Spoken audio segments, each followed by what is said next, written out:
Welcome to the heavyweight gaming matchup of Battlefield 4 versus Planetside 2.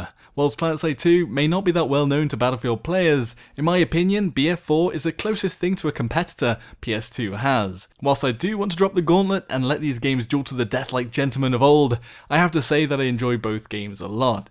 This isn't a video trying to evoke some public outrage or found a salt mine. Obviously, if you look at my channel, you'll see I'm an avid Planetside 2 player, but I'll try my best to avoid bias.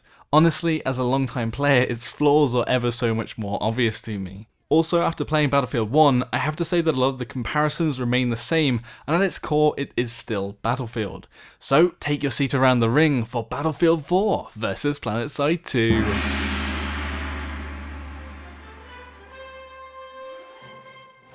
I'm sure you know already, but just in case, let's go over what each game is. Planetside 2 is a free-to-play, massively multiplayer, first-person shooter that has combined arms with thousands of players in huge maps which are dubbed continents. It's a sandbox that is completely player-driven, and there are 3 combatant factions opposed to the usual 2 in most games. Its theme is deeply rooted into science fiction and takes place on Araxis, an Earth-like planet light years away through a wormhole, and it was released in 2012. Battlefield 4 is a multiplayer first-person shooter which has combined arms with a maximum of 64 players on one map. It has light science fiction elements being set in the year 2020, however many weapons and equipment are real modern day models.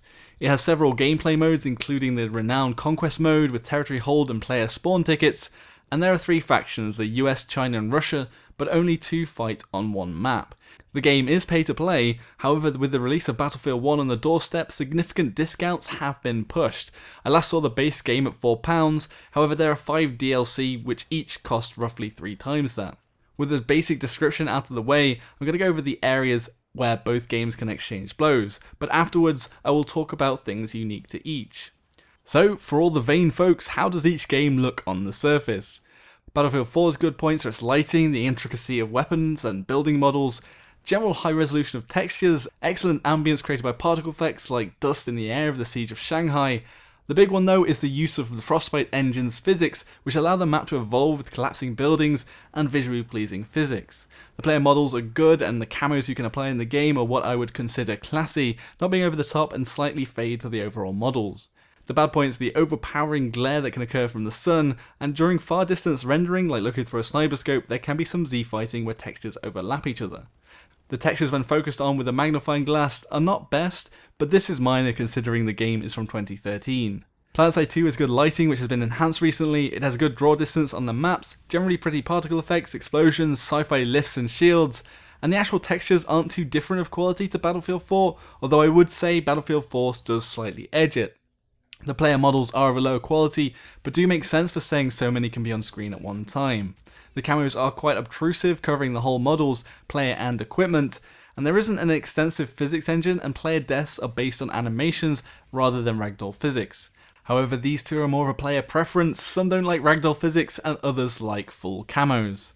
With everything on Ultra, Planetside 2 is definitely a contender when stacked up against Battlefield 4, but BF4 is the better looking game in its ability to conjure an atmosphere of the war zone it is portraying. It also has better weapon models and textures do slightly edge it. How do games run? Well, I have not had a problem with Battlefield 4. Like Planetside 2, it had a rocky release, but now on my system I don't drop below 60 FPS, mainly hitting the 80 FPS zone. The only thing that currently drops it is smoke, but is still fairly stable.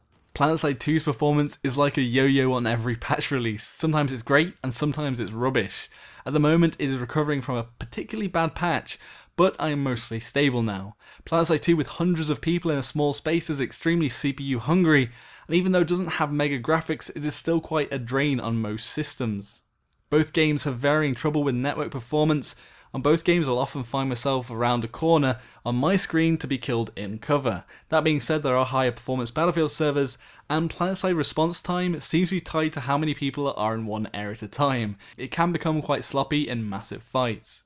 Battlefield 4 is definitely a solid experience that is consistent most of the time, whereas Planetside 2, whilst being fine for myself in 90% of situations, it can hiccup and even be affected by a patch. Both games have a class-based system. In Battlefield it's support, assault, engineer and recon. Broadly these are all similar to heavy, medic, engineer and infiltrator on Planetside 2. although there is a carbine wielding jetpacker, the light assault has the outlier, and the indoor tank, the Max, which has 2 arm cannons. The support and heavy use mainly light machine guns, medics, assault rifles, and ability to heal and revive allies. Engineer in Battlefield 4 is the anti-tank vehicle class with access to rockets. In Planetside 2, the heavy has rocket launchers, and the engineer class is mainly used as a vehicle driver. Infiltrator and recon are the sniper class in both games. In Planetside 2, there is more of an emphasis on abilities of the classes. The heavy has a shield increasing its effective health, making it the staple for infantry clashes. The light assault's jetpack means it can climb buildings to unexpected places. The Max unit is used for organised pushes into bases as a bullet sponge. The medic has the revive and heal tool default, whereas it's optional on Battlefield 4. This is the same for most classes in Battlefield, they are more flexible in what they can do. Whilst most of the abilities and classes are more varied in Planetside 2, it does cause balance issues. For example, heavy is the best in dealing with infantry, and it can feel frustrating as other classes dealing with their extra shield. Whereas equipment is more of a specialisation in Battlefield 4. Both games have an equipment unlocking system that you can complete by playing the game to unlock. Planetside 2 has an experience point system where 200 XP equals 1 certification point, the currency to purchase upgrades. You buy all weapons, attachments, and anything else gameplay related with this. Weapons can be bought with real money, but weapons in the game are all side grades and most have a niche, whilst the default guns are jacks of all trades. There's also the directive weapons, which are earned by getting lots of kills with one type of weapon, and these are usually a little quirky, like the VS light machine gun, which has no bullet pool, but overheats instead. Battlefield 4 has a few systems. Firstly, you can unlock most weapons by playing with one type of weapon and getting enough experience for the next one. Then there are weapons that are earned by doing a specific in the game as a reward for the achievement. You can earn attachments by playing with the weapon a lot, but some are limited to battle packs, which are a loot box with random loot items that are earned on each level, but can also be bought on the Origin store. In Battlefield 4 you are showered with equipment and battle packs as leveling is relatively easy, however the random aspect of the battle packs means it could take you forever to get something in particular you want. Whereas Planetside 2 is a longer grind for one weapon or item, but you can pick and choose exactly what you want. I don't think either game is better in this regard. In Planetside 2 there's definitely a big grind, but in Battlefield 4 the random aspect of the drops and that some of these affect gameplay like sites mean it shouldn't really be something you can pay for. It isn't even a free to play game. Comparing the gunplay, Battlefield 4 has a lot lower time to kill with its weapons and does cater to more frantic run and gun gameplay. In Planetside 2 players have an overshield, slightly similar to something like Halo, and it often means you have to sustain fire and lead targets at range to take down 2 health balls. The entourage of weapons on both games are similar in size, though these are split across 3 factions in Planetside 2, whereas there's a universal pool in Battlefield. Planetside 2 doesn't have the same variety of semi-automatic rifles though, with only 6 battle rifles, with most semi-automatic weapons as sniper rifles. Battlefield 4 has a whole host of these weapons called DMRs. Both games have several attachments for weapons. For Planetside 2 these are fairly basic, and Battlefield 4 definitely wins out with more quirky attachments like canted iron sights for close quarters scoping. But how often you'll actually use these is questionable, and Planetside sticks to fairly basic modifiers like forward grip to control horizontal recoil and laser sight for greater hipfire accuracy. Planetside 2 weapons in general have a higher recoil you need to control compared to the majority of Battlefield 4 weapons. In most cases the recoil can be learnt, but there are some weapons that have higher horizontal recoil, which means there is a random control aspect. I'd say Battlefield 4 gunplay is tighter and is easier to play with, but coupled with low time to kill allows you to pray and spray more. Being a sci-fi game allows Planetside 2 to be a bit more left field with weapons, and things like the Lasher, which is an AoE plasma LMG that can kill enemies around the corner or suppress a whole building. Sniping is a popular niche, so how do they both stack up in each game? Well, in Battlefield you have the ability to prone, which doesn't exist in Planetside 2, and this allows snipers to be as covered as possible. In Planetside 2, the snipers are all infiltrators and are able to cloak and become virtually invisible when you're not close to them. In both games you can make a close quarter sniper with a 1 to 4 times scope, and it works well in both cases. I admit I'm not somebody who is patient enough to sit in one area and pick people off, so the aggressive close quarters sniping suits my playstyle a lot more. At further ranges though, not getting a headshot in Planetside 2 is a bigger deal than Battlefield, mainly because of the overshield and how easy it is for a player to escape after being hit. I find it fun in both games, and actually the cloak in Planetside 2 is a lot more forgiving than being in the open like in Battlefield. I also find that there's a lot more downtime between targets on Battlefield, where I'm looking for another victim. But in Planetside, there are so many people and areas of engagement you are often spoilt for choice.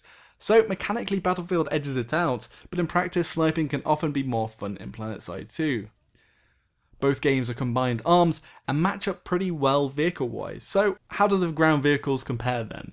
Well, in Battlefield 4, tanks are modern, agile, and there's a mix of vehicles with some special vehicles spawning on the map like the artillery vehicle. The main combat vehicles are the main battle tanks and the light tanks though. In Planetside 2, the tanks are a bit more clunky in comparison. The Lightnings are the universal light tanks, and then there's a faction-specific main battle tank on each side. The Lightning, Vanguard and Prowler are all almost like World War II tanks rather than a modern vehicle, just in the way that they drive and control. But the Mag Rider for the Vanu faction is a hover tank and controls a lot like the Covenant tank in Halo, needing to shift its whole body to fire, and in my opinion is the most fun to use. The attachment options on both are actually rather similar, with anti-tank, anti-infantry and in-between variants. In Battlefield there is a secondary slot for wire-guided missiles, anti-infantry guns and other variants, with a second vehicle seat to allow a gunner to man an anti-infantry machine gun. In Planetside 2, the secondary function is replaced with a set of options for the gunner seat, with different weapons aimed at anti-tank, anti-air and anti-infantry. The set of weapons and abilities in Planetside are more quirky than Battlefield, with sci-fi elements like a shield, afterburner, and especially the Vanu plasma weapons adding some variety. In both games, vehicles are more powerful than infantry. You'll often see someone who has not died rampaging in a tank on a Battlefield server, and it's the same in Planetside 2. In Battlefield, they do have the added advantage of being able to shoot through most buildings, which means as an infantry player, you're always in danger. In some bases in Planetside 2, tanks are physically blocked out, like this on the snow planet Ezimir, with indestructible wall barriers. In both games, a group of infantry coordinators can take them down, but coordination isn't always there. In Battlefield, you can immobilize tanks, but there is only a single damage profile and health pool in Planetside 2. In both games, you can hop out and heal the tank if you have the right equipment, but in Planetside 2, the tool is universal to the Engineer class, whereas in Battlefield, you actually need to pick it. Almost all Planetside 2 tankers will try and retreat and repair, but some Battlefield tankers would rather just bail. In Planetside 2, the Jeep-style vehicle is called the Harasser, and it can pick the same secondary weapon as a tank. The Battlefield Jeep only has a machine gun that can't damage tanks. The Harasser in Planetside 2 is often used to get behind a single or unsuspecting tanks and take them out with agility, whereas the Jeep in Battlefield is often used as a transport to ditch after getting from A to B. There are the quick transport vehicles like motorbikes and quad bikes on Battlefield 4, both holding 2 people, but on Planetside 2 there is one universal quad called the Flash. The upside of the Flash is that as an infiltrator you can use an invisibility attachment. There is a playstyle of cloaking and running people over, or surprising enemies from behind with a front-mounted cannon. In Battlefield, you can spawn on any vehicle you're in a squad with, but in Planetside you can only spawn on the armoured personnel carrier, the Sundra, Galaxy Dropship, or Valkyrie Light Dropship. The Sundra in Planetside 2 can also be deployed to act as a spawn point for anyone nearby, which is a pivotal part of attacking and defending bases. In Battlefield, there are only a handful of tanks at a time. The transport vehicles are littered around everywhere. This is because the vehicles spawn and despawn upon their death. And in Planetside 2, there is no limitation on vehicles. The vehicles work on the in-game resources instead, and as long as you have enough resources to pull something, you can have it. This leads to much larger vehicle battles in Planetside 2, especially in open fields between bases. It is more comparable to playing tank games like Armoured Warfare or World of Tanks, with lots of vehicles everywhere, rather than a few enemy tankers. Whilst tanks can be frustrating in Planetside 2 as an infantry player being bombarded, it is more frustrating as an infantry player on Battlefield, as there is no escape. In both cases, I prefer tanking it in Planetside rather than Battlefield, even if it is a tighter experience. It basically comes down to the scale and sci-fi element over control, which you may feel differently about. The air game is a feature that isn't very accessible in Battlefield. If you want to fly in a fighter jet or attack helicopter, you'll need to wait in the spawn menu and spam click the vehicle slot when your ally dies. This is the reason I haven't been able to play with it much in Battlefield. Like the tanks, you can pull a fighter at any point in Planetside. This means not only do you get a chance to fly, but there are lots of enemy pilots in the sky too. There is an air-only mode in Battlefield 4, but honestly it's unlikely you will catch a full server in its rotation, and I hadn't been able to join one when I was looking to get some footage of it. There are quite a few air game differences though.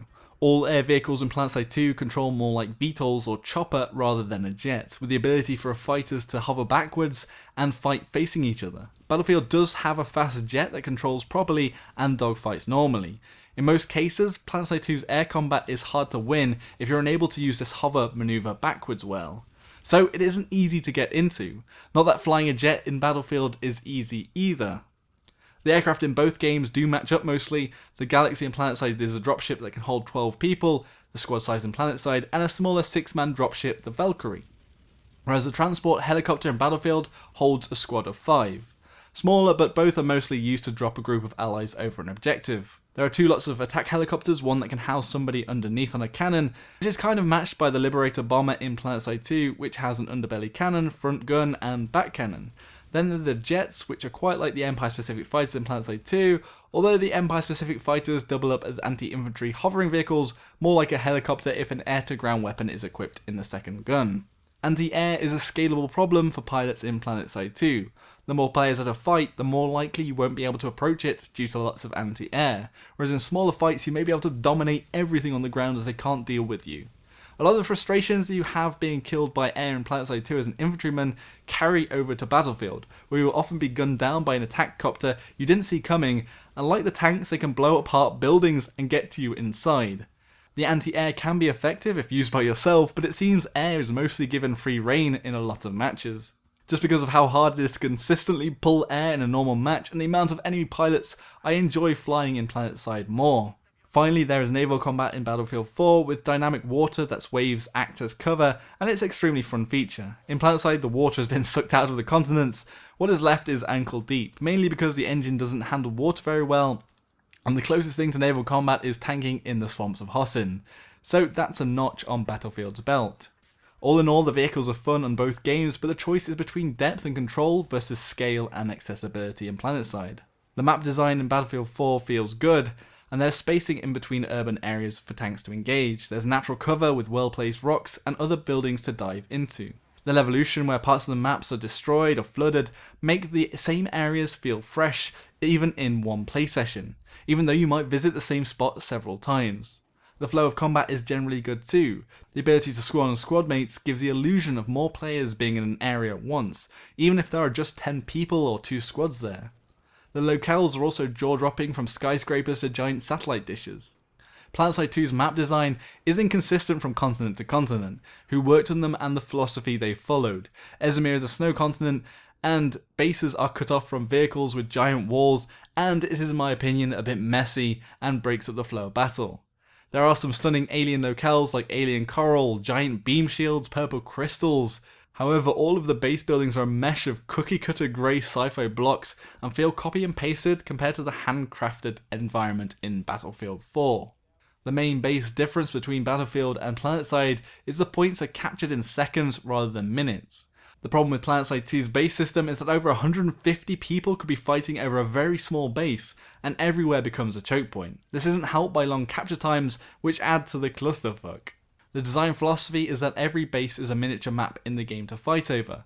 But in Battlefield 4, the maps are roughly 5 or 6 of the hexagons which Planetside 2's bases are split into, and there can be over twice as many people fighting in 1/6 of the space. Battlefield also makes it so you can spawn somewhere randomly around the captured point to re-engage, whereas there is a fixed spawn in Planetside. This fixed location is a spawn room which defenders can fire through shields, but enemies cannot fire in. What often happens is one force just overwhelms an enemy and eventually spawn camps them.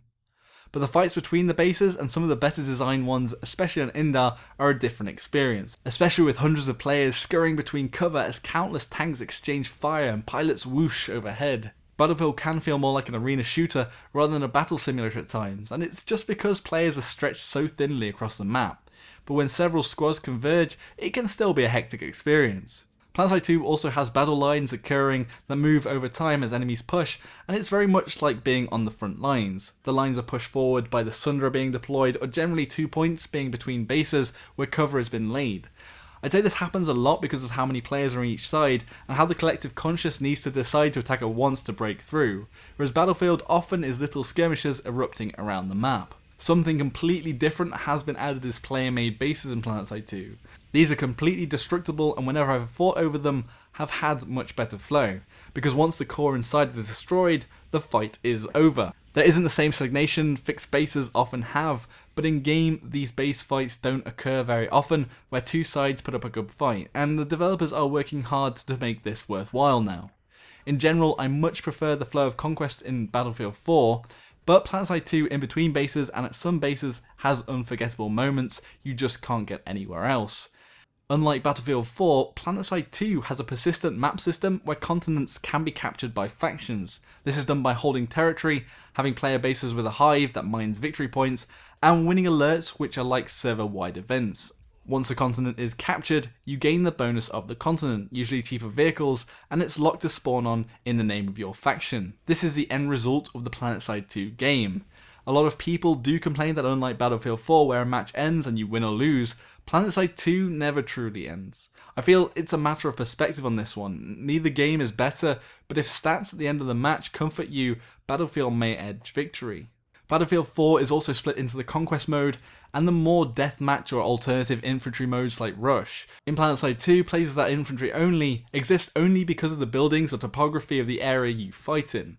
If you want to play infantry only, it is always an option with Battlefield 4. Personally, the only reason I play Battlefield is for the Conquest mode, and the reason I like Planetside 2 so much. If you want infantry only experiences, Battlefield 4 may be appealing, but Call of Duty is another contender on that front too. Leadership and teamwork is a topic that both games have positives and negatives for. In Planetside 2, the leadership is down to the platoon leaders and squad leaders, with 48 in a platoon, which is 4 squads of 12. These leaders can draw on the map to indicate targets or movements. They can drop coloured smoke on important targets, can mark attack targets for a whole faction, and have a voice channel shared with other leaders to coordinate. Battlefield has a maximum squad size of 5 people, including one squad leader who can designate waypoints.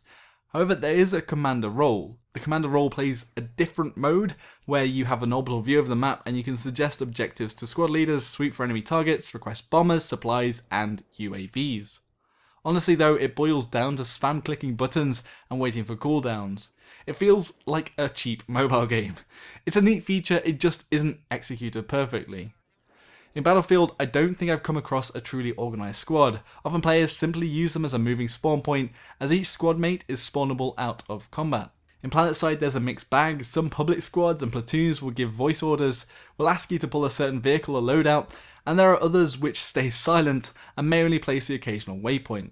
The difference with Planetside is often leadership goes above tactics in the method that you use to capture a point. Leaders dip into a strategy of which lanes to go in to take bases, how many victory points a certain base will bring, and often strategy is needed to deal with alerts and ultimately lock a continent.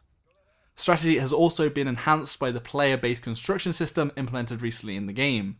These player bases have a hive which produces victory points that contribute to the victory points that capture a continent. Placing them close to the enemy's faction's warp gates, their main bases, will produce more victory points, so strategy comes in to where you place the bases to faster capture the continent. Bases can also be used as platforms to disrupt enemy movements to fix bases and secure footholds in areas unless dealt with. Although there is a commander in Battlefield 4, because there is only usually a handful of bases that flip control almost instantly, it is hard to say there's any grand strategy at play. Another area where Planetside 2 diverges from being similar to Battlefield is it is an MMO, and it has the social features of an MMORPG. There are outfits in the game which have options for ranks, they can capture the bases if they have a majority of points in the area, and they have a recruitment function with bio and other information fixed inside of the game. Another social feature is the voice system in Planetside 2. You can communicate with your outfit, your squad, your whole platoon, other leaders if you're leading, or even those in close proximity to you. Good times with a voice is squad or platoon leaders micromanaging everyone and having flexible tactics in the face of a chaotic battlefield. It's someone giving a rallying call to everyone nearby to make a do or die push. Bad times when people are screaming for a medic when everyone around them is already dead, or players booming dubstep at the full volume in a base. Not that Ride of the Valkyries isn't fun when you're in air convoy. Battlefield 4 you can only use voice to talk to your squad, and honestly I've only heard a handful of voices in my entire playtime. Saying that, in Planetside 2 the EU servers are shy and the US servers are overly talkative, so the experience is subjective as to where you are. But if you are hoping to make some good mates whilst running and gunning in one of these games, I'd have to give Planetside 2 the biscuit. Another difference with Planetside 2 being an MMO is that it is one fixed game. It's free to play and you have access to the whole game.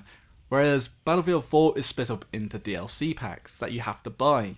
But Planetside 2 will always be updated, and constantly updated, whether good updates or bad updates in your subjective opinion. It's an ever-changing game, whereas Battlefield 4 pretty much now is done as far as I'm aware.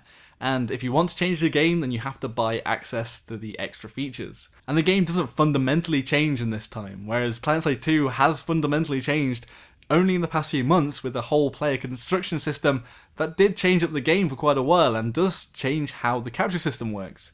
And there could be a lot of changes in the future as well for Planetside 2, and in some ways it's more exciting to be on the cuff of something new all of the time rather than an old game, I guess. In conclusion, quite frankly, they are quite different games and have multiple offerings gameplay-wise. I enjoy playing both and don't feel they completely clash with each other. Obviously, people's time is precious and sometimes there is only the free slot for one game.